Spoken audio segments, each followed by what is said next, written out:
At the heart of the Huberson Project is a discovery.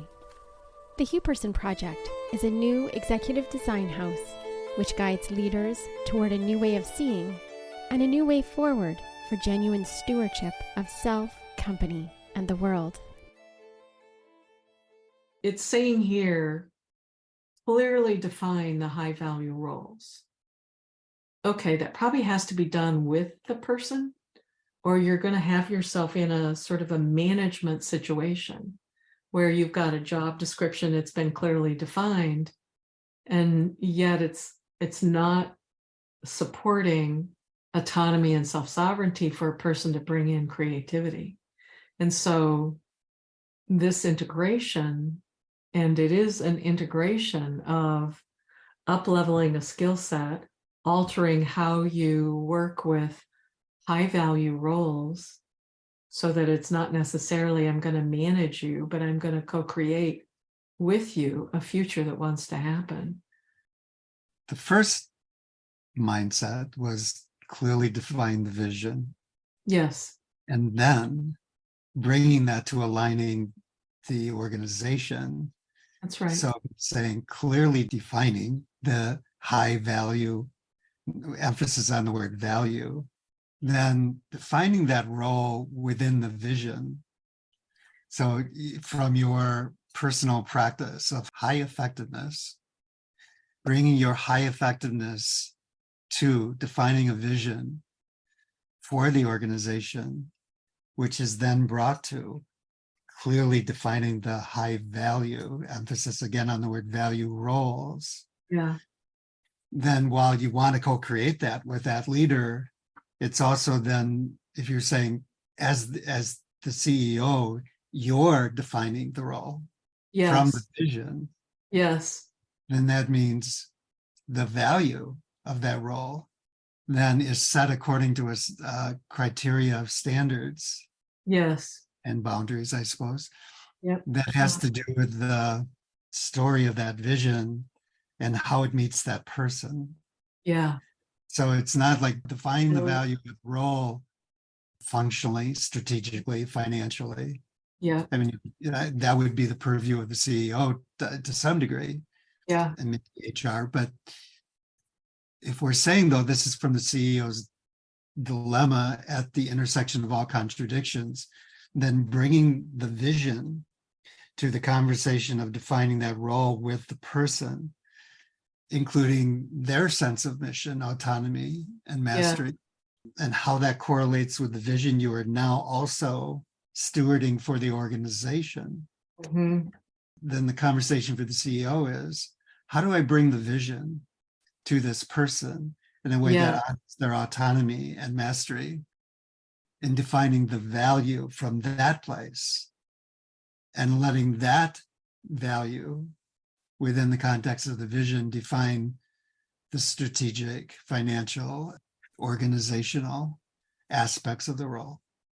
So then as the CEO, it's not just what are they doing? Yeah, exactly. It's saying to okay, what's the role of this position? Chief financial officer, chief operational officer, et cetera. It's how does that role and position function within the vision of possibility for this organization from the vision I've set. I think that can get lost in when you're talking strategy and okay, there are these positions in the company and you're defining that role. If you forget the part where you were defining that role from your vision, or you forget you're defining that role based on the practice you have for personal effectiveness at being able to bring a high level vision, and then you're bringing that high level vision to the conversation of each of your leaders' role, and you're saying clearly defining the value, emphasis again on the word value. The value of that role is not first and foremost strategic, financial, and functional and organizational. It's first the value of that role within the context of the vision. And that can get lost when you're talking strategy. And so can you design the strategy for the value of that role with a high degree of presence to the vision without sacrificing the vision. Hence, now you are back to the CEO's dilemma at the intersection of all contradictions. The Yeah. ability to do that at the intersection of all contradictions with all the other, with the board and with the stakeholders and with all of the contradictions at that intersection. Can you hold the vision in your conversation about defining the role that transcends and includes the strategic and the functional and the organizational and your design process, such that the value of that role is in service to the vision and the mission that is a higher conversation.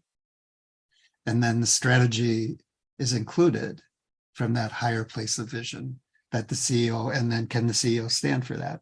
Can the CEO stand at the crossroads of the intersection of all contradictions and hold the vision in the conversation of the value of that role and designing the strategic approach for the leadership? Can you speak again about the role that transcends and includes? Well, maybe traditionally, you might not even so much have a conversation about the CEO defining the role. Maybe NBA programs define the role. Tradition of, let's say, how business is done defines the role. Yeah. And then you say, so to what degree then does the CEO have a say in defining the role now? From traditional approach. So then we're saying the world is changing radically. Yep. And it's requiring a new way of doing business for the organization, a new way of leading, and a new mindset for the CEO that will need to transcend and include all the considerations at the intersection of all contradictions. The include part is, I'm well aware of traditional business practices. There's what traditional business education will say, these are the things one must attend to. Yeah. And strategic design for the organization might include all of that. The transcend and include part is, while including that, can you hold that place of a higher vision that says, in physics, you could say that the rules change at every degree of magnitude. It's not just the degree of magnitude, the size of your company and the size of your market share and the size of your global reach. It's that, and so again, transcend and include, it's all of that, and that all of that is rapidly transforming, sometimes hourly. Yeah, it is. And you hear all the time in the news that, oh, everything you thought you knew is about to change in the next few weeks, in the next few months. And you hear that every day. Everything you thought you knew is about to change. Everything you knew is about to be disrupted. And we say disrupted as if that's a positive thing, while we're also afraid of it. So now we're saying the CEO has to bring the vision. In this case, if we're talking align the organization, and we're saying define the role of the leader, tradition might have set the role of that position in a certain way. And stakeholders and board members might expect that position to perform in a certain way. Yeah. And yet the organization needs to make a radical sea change. The problem with the Titanic is it was so big, it took a certain amount of time to turn around and avoid the ice and the tearing apart of the ship. So we'd say that to make that sea change quickly enough to avoid the dangers, the CEO is going to need to have a different way of being able to include the traditional things that need to be addressed with, and then also bring that higher vision that can move fast enough. So that ability to be agile and stable, stagility, as in CEO excellence, that word that they're coining, or I don't know, whoever coined that, stagility. You could say that at the far point. In physics, there's this term called the far point. That is the point of autopoietic uplift, the transformative change, is to say that it's the most amount of chaos a system can handle while not falling apart, is the place where rapid transformation can happen and rapid evolution can happen.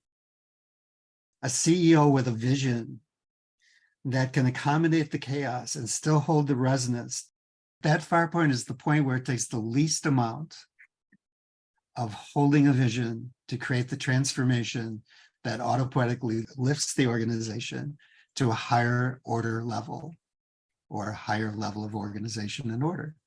So that evolution then means that the CEO's opportunity at the crossroads of all contradictions, the most chaos that an organization can handle, that an economy can handle perhaps, without falling apart, is that far point at which, if the CEO can hold their vision and stand for that in the conversations with their leadership to bring the value of that role within the uplift of that vision, then the organization has an opportunity to truly transform.